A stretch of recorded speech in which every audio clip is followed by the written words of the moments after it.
John had never been one for antiques. He preferred modern decor, sleek furniture, and minimalism. But on a rainy afternoon, while strolling through a small tucked-away second-hand store, something caught his eye. Amidst the dusty shelves, old lamps, and faded paintings, there was a mirror. It wasn't particularly big, but it had a certain allure that John couldn't shake off. The frame was ornate, carved from dark wood, and the glass itself shimmered in a way that seemed almost unnatural.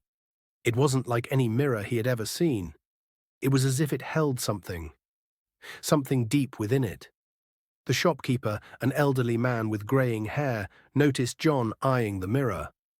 "That one's special," he said in a raspy voice. "It's been with me for years, passed down through generations. It holds memories and secrets." John chuckled at the old man's words, brushing them off as the ramblings of someone who had spent too much time in a dusty store. "How much for it?" he asked, eager to get back to his day. The shopkeeper hesitated before answering. $200, but be warned, it might not be like any mirror you've had before." Despite the strange warning, John felt a strange pull toward the mirror. Without a second thought, he handed over the money, carried the mirror to his car, and drove home. As soon as he got back to his apartment, John placed the mirror on the wall across from his bed. The mirror was beautiful. Its reflection captured the room in a way that felt almost too perfect, as though the glass was more than just a piece of reflective material. John admired it for a moment, then shrugged off any lingering unease. He had always been skeptical about things like that, superstitions, hauntings, and the like. He didn't believe in any of it. That night, after a long day at work, John lay in bed, scrolling through his phone. The apartment was quiet, save for the occasional creak of the old building settling. He glanced up at the mirror every now and then, but nothing seemed out of the ordinary. He drifted off to sleep, the soft glow from the streetlights outside casting a dim light into the room. Around midnight, John woke up suddenly, feeling uneasy. He couldn't shake the feeling that something was off. He turned his head to the side, his eyes darting to the mirror. He froze. For a split second, he thought he saw someone, in the reflection. It was just a flash, but it was enough to make his heart race. The figure was a man. He had dark, unkempt hair and a pale, gaunt face. He was standing in the corner of the room, just outside the frame of the mirror. John blinked rapidly, trying to clear the sleep from his eyes. When he looked again, the figure was gone. It was probably just a trick of the light, he thought. The shadows in the room could easily play tricks on the eyes. Still, he couldn't shake the feeling that something was wrong. He tried to go back to sleep, but the image of that figure lingered in his mind.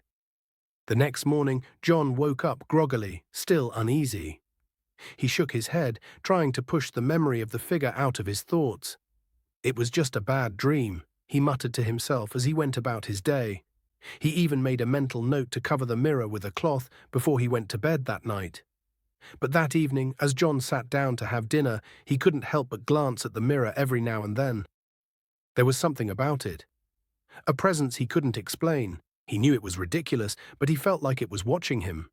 That night, as he prepared to go to sleep, he decided to try something. He would face the mirror head-on, stare at it directly, and see if he could dispel whatever feelings of dread it had created. He stood before it for several minutes, studying the glass, examining every detail. But nothing happened. Suddenly, the temperature in the room dropped. John shivered and looked around. The air felt thick, as though it had become heavier. He stepped closer to the mirror, leaning in to get a better look. That's when he saw it. In the reflection, standing behind him, was the same figure from the night before. The man was taller now, his gaunt features even more defined, his eyes black holes of darkness. The man's face was twisted into a grotesque grin, and his eyes seemed to pierce John's very soul. John whipped around, his heart pounding, but once again there was nothing there. His breath caught in his throat as he turned back to the mirror. The man was still there. He was no longer just in the reflection. He had moved closer, his face mere inches from the glass, staring directly at John. And then, in a voice that was barely audible, the figure whispered, "You shouldn't have taken it." John stumbled back, his pulse racing. He knew he had to get rid of the mirror. But when he tried to turn and run, his feet wouldn't move. It was as if the floor had turned to stone beneath him. He tried to scream, but no sound came out. Suddenly,